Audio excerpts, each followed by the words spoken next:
معظم الناس بتقول لك ان هو مفيش شغل والدنيا واقفه ومفيش يعني فرصه متاحه او وظيفه متاحه او الكلام ده كله. بص، هو مبدئيا مفيش حد بيشتغل بشهادته، مفيش حد بيشتغل في الحاجه اللي بيحبها، مفيش حد بيشتغل في المكان اللي قريب منه، مفيش حد بيشتغل في الحاجه اللي هو حاببها او عايزها او الكلام ده كله. يعني من الاخر لازم تدور ولازم تسعى ولازم تتعب ولازم تاجل كمان فرصه الشغل اللي انت عايز تشتغلها او اللي هي في دماغك او اللي انت بتفكر لها او اللي انت موهوب علشانها او الكلام ده كله، لغايه ما تلاقيها او لغايه ما ايه، ما تبقى مستعد ليها او لحد ما توجد فلوسها او الكلام ده كله. ده طبعا في شرح كتير او فيه كلام كتير جدا جدا. بغض النظر عن الكلام ده كله والمهرجانات دي كلها في الكلام، اللي انا عايز اوصله لك انك انت لو انت كشاب يعني عايز تدور على شغل او الكلام ده كله، اولا اول وسيله ليك يعني النت معروف فيه شغل كتير جدا جدا. مفيش حاجه اسمها انك انت تقعد في البيت عواطلي او ما معكش شغل او الكلام ده كله، او بتدور على وظيفه وانت نايم على السرير وانت قاعد في البيت وانت قاعد قدام الكمبيوتر وكل يوم تدور وكل يوم مش عارف ايه ومش لاقي النهارده ومش لاقي بكره والكلام ده كله. لا، لازم تسعى ولازم تجيب فلوس بدري بدري علشان القعده هتكلفك كتير جدا جدا. والقعده كمان آه يعني بتقفل من حاجات كتير جدا وبتموت الحماس وبتموت الامل عندك وتجيب الاكتئاب وتجيب حاجات كتيره جدا جدا.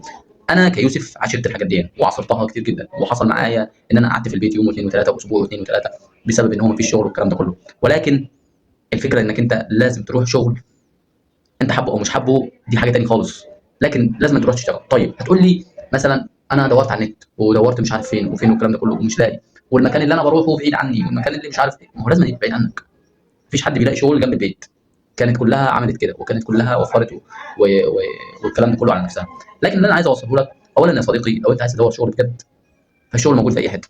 طيب هتقول لي ازاي وانا دورت وتعبت والكلام ده كله؟ لا، خد من اخوك المجرب الكلام ده واللي انا عاصرته، هتعرف ان الكلام ده مش مش حاجه كده وخلاص. بص يا صديقي، مفيش بلد او محافظه او منطقه او الكلام ده كله مفيش جنبها منطقه صناعيه. انزل المنطقه الصناعيه، انزل المنطقه الصناعيه دي واسال في اماكن جديده بيتعمل فيها كومباوندات والكلام ده كله، اسال فيها برضه. عندك لو انت ساكن في القاهره او الكلام ده كله هتروح مثلا الحي العاشر، هتروح مثلا الحي العاشر، العبور، التجمع الاول او الثاني او الثالث او الرابع او الخامس او الكلام ده كله، اي حاجه من الكلام ده هتلاقي فيه شغل، هتلاقي فيه شغل كتير جدا جدا. هتروح لو ضاقت بيك الدنيا قوي قوي هتلاقي في كومباوندات بتتعمل جديد، هتلاقي فيها شغل عماله، فيها شغل عمال. هتروح تشتغل بالبطاقه، ياخد منك البطاقه تشتغل اليوم مثلا 300 جنيه او الكلام ده كله. سي مثلا هتشتغل حتى ب 200 جنيه بس. اهم حاجه تشتغل. لو هتكلف نفسك وهتتعب تعب كبير جدا جدا زي الفيديوهات اللي انا عملتها اللي فاتت دي، اتعب وانت هتلاقي. بص يا حبيب قلبي، آه، الكومباوندات والكلام ده كله فيه شغل عماله، في شغل عماله. انا مش عايز اقول لك ان الشغل عماله ده صعب وفيه جهد وفيه مجهود والكلام ده كله، بس انت عشان توصل لمبتغاك او توصل للحاجه اللي انت عايزها فانت لازم تشتغل. انت لازم يعني يومك يبقى مليان شغل، ما يبقاش قاعده في البيت، ما يبقاش مصاريف، ما يبقاش ان انت مش معاك فلوس او الكلام ده كله. احنا بنشتغل، مش كل الناس بتحب انها تشتغل في العماله او تشتغل في في ان هو يشيل ويحمل وشغل يعني عضلات او جسم والكلام ده كله. هو افضل شغل انك انت تشتغل بعقلك، افضل شغل انك انت تشتغل بجسمك، افضل شغل انك انت تشتغل على نفسك بعقلك مش بجسمك، لان الجسم ما بيدومش. او الشغل عند الناس بمعنى اصح من الفيديوهات اللي انا قلتها برضه ما بيدومش. ولكن احنا معرضين ان احنا بنقعد في البيت بنقع، ما بيبقاش معانا فلوس، ما بيبقاش عندنا افكار، ما بيبقاش عندنا سيوله ان احنا نصرف مشاريعنا، ما بيبقاش عندنا يعني شغل متاح في الوقت اللي احنا حالي في الوقت الحالي اللي احنا فيه. فاحنا نعمل ايه؟ احنا نروح للشغل، الشغل ما جالناش حد عندنا احنا نروح نبدا ندور، نبدا نفكر، نبدا نشوف. هتلاقي اقرب منطقه صناعيه جنبك، هتلاقي اقرب كومباوند، هتلاقي اقرب مصانع. مصانع في مصانع تعبئه وتغليف كتير جدا، في مصانع سكر، في مصانع الومنيوم، في مصانع كتير جدا جدا. يعني احنا شغال عندنا في مصر ناس سودانيين، ناس اجانب، ناس افارقه، ناس مش عارف ايه من كل الدول، حتى السوريين وانتم عارفين الكلام ده كله عمروا في مصر واشتغلوا في مصر وعندهم افكار حلوه جدا جدا.